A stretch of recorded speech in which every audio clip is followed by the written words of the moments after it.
Usually when it comes to anime, it's all about the strong main character that fights the big baddie and gets the hot chicks.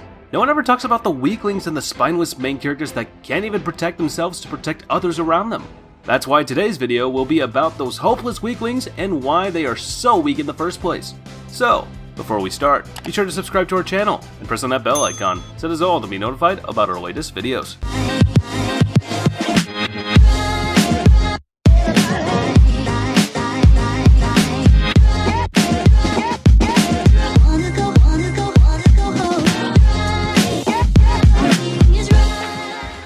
Coming in at number 10, we have Full Dive. The ultimate next-generation full dive RPG is even shittier than real life. So bear with me a bit. The name itself is a freaking mouthful. The main character of this anime is persuaded by the shop owner, who is really hot by the way, to buy an overpriced full dive dead MMO game. So realistic, it's shittier than life itself. The main character starts playing the game and suffers through literally every small ordeal that's thrown at him. I mean, even a goldfish with amnesia would do a better job than him in the game. And no, this isn't your typical isekai into the game and got stuck kind of scenario. He can still log in and out of the game with total ease and complete freedom. The only reason he is playing is because he is too damn thirsty for that shopkeeper after she promised to play with him. He isn't that smart, nor strong. And the supporting side characters have a more interesting background than he does. And they are freaking NPCs! The anime is still fresh as it was released during the winter season of 2021 and I haven't had that much time to watch it. But this, I can assure you, this main character will never get stronger, or even have character development. He's just your typical weakling that doesn't want to even try and change. Coming in number 9, we have Don't Toy With Me, Miss Nagatoro. Talking about weaklings, Naoto Hachioji, a second-year high school student and member of the art club, enjoys being teased and having his life turn into a living hell by a first-year student. After reading the manga he's working on and seeing how condescending of himself he is, a chain of teasing and bullying was unleashed by Nagatoro on Naoto.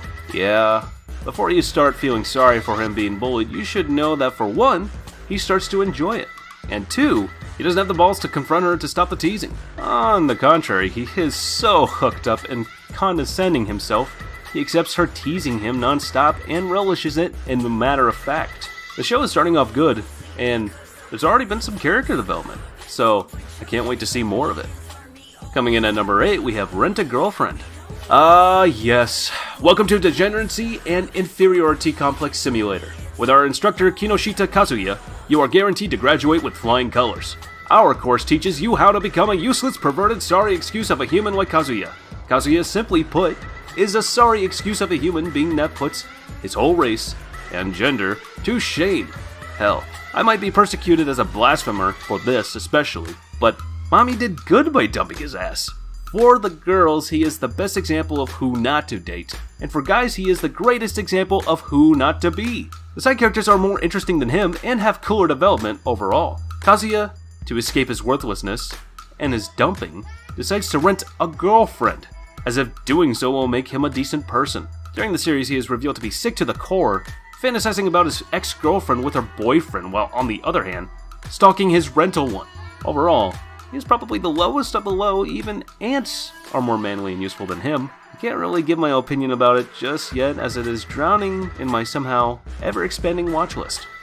Coming in at number 7, we have Mirai Nikki. Mirai Nikki is what happens if the creator of Pokemon decided to use humans instead of furry animals. Yuki is the main crybaby of the anime that gets thrown into a game of survival that he never asked for, or wanted in the first place. With Yuno being the Pikachu in this scenario, sticks close to Yuki and rescues him and fights for him, and protects him while he is crying or hiding like a wimp behind her. Let's be realistic here. A wimp like Yuki wouldn't be able to survive the competition if it wasn't for his trusty dog. I mean, Yuno, his friendly neighborhood tsundere stalker, the only girl that was half sane and badass at the same time, was the 9th Mirai Nikki holder, with Yuki half the time simping for Yuno and the other half scared shitless of her. Minane was the only one carrying the show in my unbiased opinion. Wink. Coming in at number 6, we have Prison School. A girls' only boarding school just became co-ed? Hell yeah, sign me up, brother. That's what most of you degenerates would say, isn't it? However, this school has a catch. A big catch that our 5 perverts did not know of. After being framed for peeping on in the girls' bathroom, the 5 boys are sent to prison school to rot there for a whole month, and that exactly is where all the fun begins.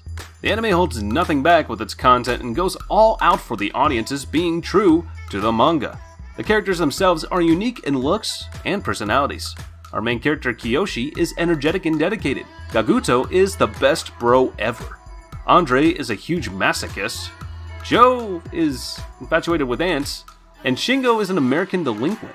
And of course, they're all perverts. Whether they admit it or not, but at least they're perverts with class. Well, discounting Andre, that is. The 5 are perverted to no limit and weak as hell as they get dominated by the underground student body council and get tortured almost every day and beat up as well. For the sick bastard Andre, that's heaven on earth, but for the rest it's a pain in their asses and they try so hard to break free of the prison, but with no avail. Coming in at number 5, we have Arslan Senki. Those who watch the anime will either agree with me or attack me straight out with flame torches and pikes. Arslan is portrayed as a greenhorn going to his first war at the age of 14.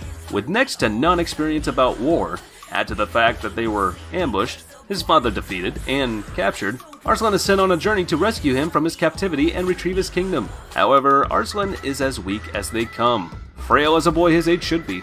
He can't even beat a soldier in a one-on-one battle without the intervention and assistance of his bodyguards. The strongest one of them being Daryun, Martin Fo Martin, one of the strongest retainers of Arslan, and the one that rescued him from the dreaded battle that decimated their ranks.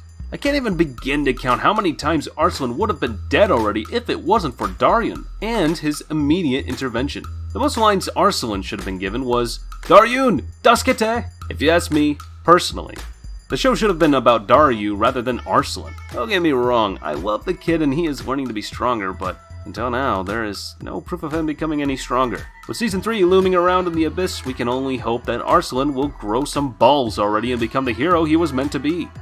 Coming in at number 4, we have Black Butler. Welcome to Batman Gone Wrong. Seal Phantom Hive, a spoiled British rich brat with mommy and daddy issues, can almost be portrayed as a handicap without his one hell of a butler, Sebastian Michaelis. Seal is so worthless that even if there was a competition to decide the greatest loser in history, he would still lose. The only thing good about him is how freaking filthy rich he is. He isn't the smartest, the strongest, or even the tallest. He only made a contract with a demon to have revenge for his slaughtered family. The whole plot is 80% of the time revolving only about Sebastian and how cool and fabulous he is in doing practically everything. One thing good about Seal, though, is that he makes one hell of a sexy girl when he cosplays and disguises as one. Seal is utterly hopeless without Sebastian to dress him, feed him, clean him, and even rescue him from the hordes of the undead. For crying out loud, even his girlfriend has more fight in her than him. Oh, and FYI, he sucks at relations. Coming in at number 3, we have Konosuba. Kazuma, Megumin, Darkness, and Aqua are all the main characters of this anime, with one similar trait between all of them. They are hopelessly as useless as they come. Kazuma, the worthless pervert, Megumin, the manoless mage, Aqua, the most useless goddess ever created, and Darkness, the most masochistic defender history of anime has ever introduced. I mean, for crying out loud, she gets off when she gets beat up by enemies. Aqua's power is so useless she purified the freaking tea, turning it back to water. And Megumin, well, to be brief, only wants to create an explosion so big in a way it makes Hiroshima and Nagasaki seem like a joke. Kazuma, being the leader of this dysfunctional group of misfits, is the most useless and weakest with a power only used to snatch panties. Overall, don't expect any flashy powers or out-of-this-world battles in this anime, but what they lack in power, they make up for with humor and jokes that will have you rolling on the floor. Coming in at number 2, we have Ray Zero Season 1.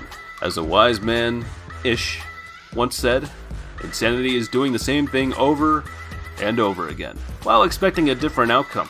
I actually do believe that Subaru retains the title of the fastest anime death in history. For a man with the power to change all of history and time, Natsuki Subaru does absolutely nothing with his godly power. He doesn't apply the simple rules of trial and error as he keeps dying and coming back to life. Nor does he grow as a character, either by training or by studying. Instead, he keeps running around aimlessly like a headless goose, causing a ruckus everywhere he goes and making things worse. Subaru is a simple example of a person that is absolutely worth nothing at all. He is superficial, weak, brain dead, loudmouthed, and worst of all, an asshole to Rem. 5 years later and we still can't get over it. And number 1 goes to Dr. Stone. Okay, chill. And set the pitchforks aside for just 1 second. Senku might be the greatest mind there is, but when it comes to brawn, he loses to a girl in a fist fight. Every episode he recreates an invention and brings the Stone Age closer to civilization. I mean, sure, he was able to recreate an antibiotic for his sick friend Ruri and make glasses, and even find a way to relaunch all of civilization. But what good will it do him if he can't even lift a measly rock off the ground? His hands are even flimsier than overcooked noodles, which he recreated, by the way. If it wasn't for the help of his friends, Senku wouldn't have achieved anything other than his bok choy haircut. For our main character, Senku seems more like a crazed killer than a benevolent genius, helping mankind. Those who watch the series will know what I'm talking about. Overall, brains are all he's got, and all he needs if you ask me. But this list was all about the manpower a person has, and Senku has neither the bite nor the bark. In my humble opinion, calling Senku a weakling is an understatement, but his genius also deserves to be both respected and feared as well. Well, that's it for today's list. Hope you liked and enjoyed it. And if there's any anime you want to add to this list, tell me in the comments down below. And if you want to support me, then please become a member of the channel and enjoy exclusive content that I make for members only. So be sure to subscribe and hit that bell icon so you don't miss a thing. Also, tell me what video you want to see next. And as for now, I'll catch you later. See you in the next one.